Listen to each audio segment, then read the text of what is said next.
Okay, so hey, this is Scott Landry, Lane Associates with Karen Bavona, and we're going to walk you guys through how to do an online quote through our portal, which we call LARS. So first step, go to our website, go to lane.com, click on the Portal LARS button in the upper right-hand corner. Enter in your email address and password. If you don't remember your password, click Forgot Password, and you can get a reset email link.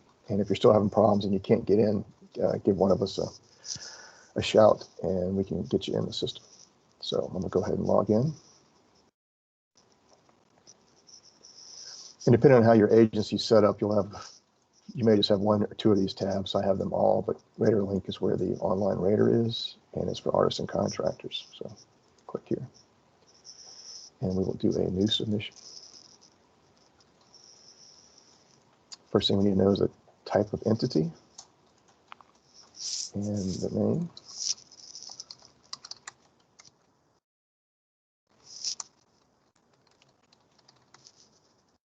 Their mailing address.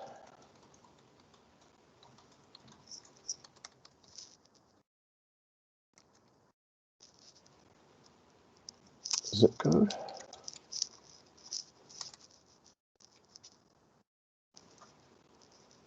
If there's a DBA, then we want to know the effective date of the policy. So let's say it's effective tomorrow. 12-month policy term by default. The limits. 1,000,002 is the most common. Medical expense, fire damage, that's fixed. The deductible in the policy. There's a discount depending on the size of the deductible. So if they're willing to take a higher deductible, they can save some money in their premium. Primary states defaulted.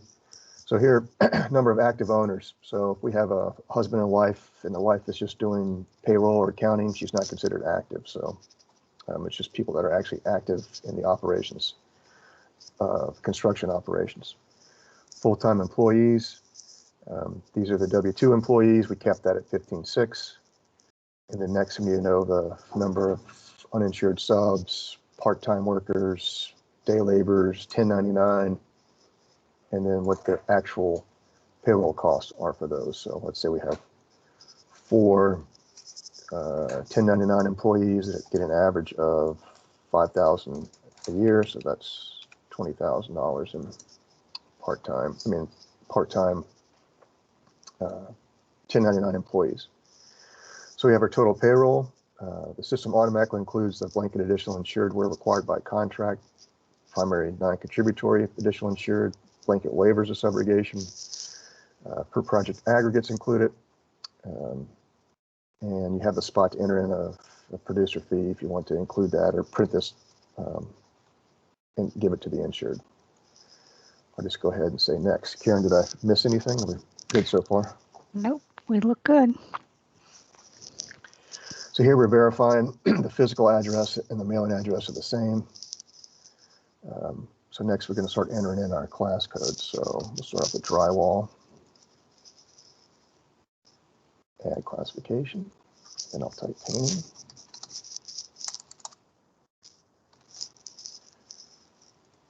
Add classification, painting interior, add classification. If we had insured subcontractors, you would enter those in here. But in this case, we're assuming that there's no insured subcontractors. And you would enter it in by typing in contractors to pull up that class code. Yeah. Contractors or subcontractors to pull up the class code, and then you'll enter in the actual subcontractor costs. But since there's no subs, we've just got these 3 classes, and then we just need to know what the breakdown is. So say it's 60% drywall, 10% exterior painting, and 30% interior painting. That should add up to 100, which I think it does. And now we're ready to rate.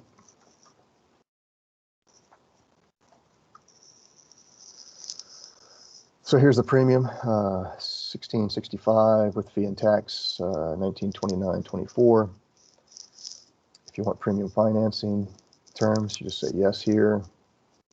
Ignore what this says. Hit save. Hit OK. And here's the down payment, which is 20% down payment in 10 installments. So in this case, it'd be $525.85 down and 10 installments of $151.97. So if you want to use this quote looks good, you want to continue to get approval, we have to continue to the app. And we're going to gather some more information. So if they've got a website, enter that in, contact name, and their phone number, their email address, kind of a brief description of what they're actually doing. So residential drywall painting. Residential.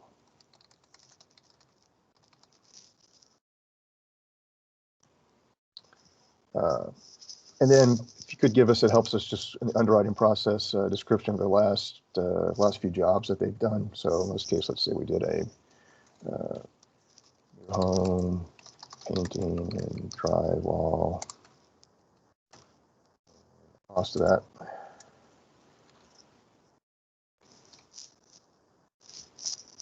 And let's see, we did a renovation, painting, interior.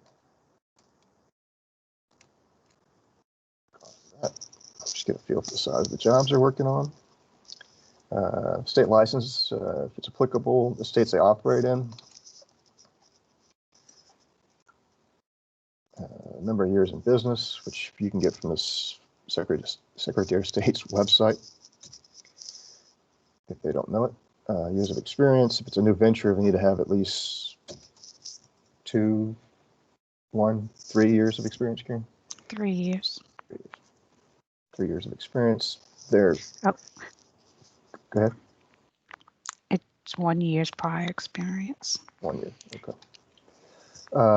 Their estimated annual receipts. So how much money did they receive in revenue from the various jobs they've done, or what they will do for the year. So this is not 15.6, it's not payroll, it's not profit, it's how much total receipts are they collecting. So let's say in this case it's $1,000. And how much they do last year. If anything's changed, sometimes still operations will change. So then we need to know how their work is broken down by industrial, commercial, and residential. And then within that, how much of it's remodeling versus new construction versus repair work. And again, if they are doing subcontracting work, there's some additional questions to answer if you click yes. And then here we're trying to figure out if we're working on tract homes, so the maximum number of ground up homes in any one project. So if they're doing more than, or just let us know how many homes they're working on. And if they get contracted to do, construction on 10 homes in a neighborhood, we need to know that. Next. So getting the complete physical address, mailing address, make sure they're the same, just check there. Next. If you had any coverage been denied or non-renewed or canceled, you say yes, we need an explanation. If there's prior coverage, they are eligible for a discount, so it's helpful to put in the prior coverage information.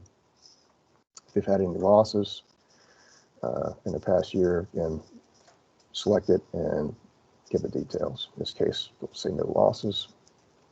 So here are the generic kind of Accord questions. Probably easier just to check no and then go look at the ones that are commonly answered yes. Do you perform under written contract? Say yes.